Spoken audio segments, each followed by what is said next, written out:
Okay, that's great.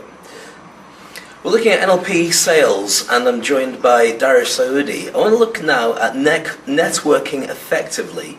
We're all involved in lots of different networks, possibly without even knowing how many contacts we could have that could turn into business because we've never asked for it. What would you say is the best strategy for going out and networking? The best strategy, have no preconceived ideas about when you're going out networking. Because I sit down with people, is that they say, I'm not going to go to that particular networking event because there's loads of women there. Or I'm not going to go there because I'm a man and women don't want to do business with men. Or I'm a woman and there's loads of men there. Or I'm Indian, there's loads of non-Asians there. Or I'm a European, there's Asians there. The worst thing you can do is start putting people in pockets or categorizing them before you go there. So the first thing I say is get rid of all those assumptions. Okay? Go in with an open mind.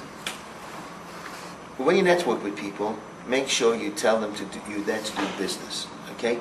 Don't hide the fact that you're there because you're worried about networking is about socializing. It isn't. People by people. I've got to trust you, and we've got to like each other before we do business. But tell them the reason I'm here is to do business with people. It might not be you, but it might be the people that you know. So be very clear with what you want. Often I see people networking and they talk, but never get anywhere. And the more we talk socially, it gets more difficult to turn that into business. So what we do is we actually educate people how to go in there, set the agenda, the criteria, write on the word hello. They respect you because you've been honest, and say, hang on, is there any mutual interest? Is there any synergy here? If not, do you know anybody else who like my products? Fantastic. We're here to network. It could be on the internet, it could be on Facebook, it could be on LinkedIn, it could be on Twitter, it could be on a face-to-face, it could be a networking event. It's about numbers.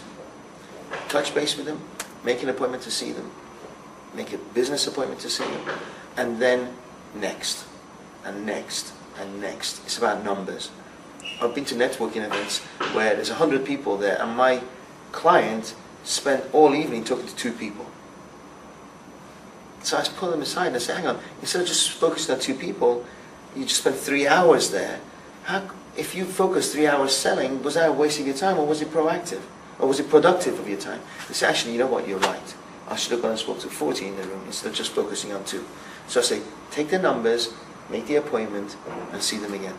So talking about really, when you go to a networking event, supposing it's 2 hours long, you should be spending about 5, maximum 10 minutes with each person. Build rapport, swap cards if they're of interest to you, but then look for somebody else. Would you ask them to refer you to somebody else? Or would you just look around blind, hoping that you bump into somebody who's good? I would never ask anybody for a referral when it's premature, because they just think, oh, a cheeky person you are, and they don't know anything about me. So it's all about rapport building, to make an appointment to see them, quality time, because I can't have your attention when there's 50 people walking behind me. So I'm not going to try to grab your attention, getting you to focus on me in this networking event, when there's also things going on distracting you. At the same time, I'm kind of selling myself too short. Because if my business proposition is going to save you or make you money, it needs quality time, an hour in my office or your office to meet.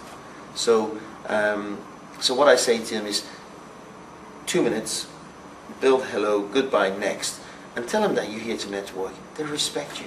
People think if you move on, you're being rude. People respect you because people respect focused business people.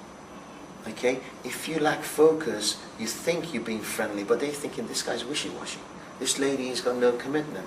This lady is not focused. How many times we're in a room and some person walks in and we think, wow, he or she has got charisma. Because they know what they want. And they go for it. Doesn't make them bad people, but they just know what they want. And that energy they have attracts people. Yes? So when you know what you want, before I go into a networking event, I sit in the car for 5 minutes. I refocus, I realign my needs, my desires, and my end goal. What am I there to do? Okay?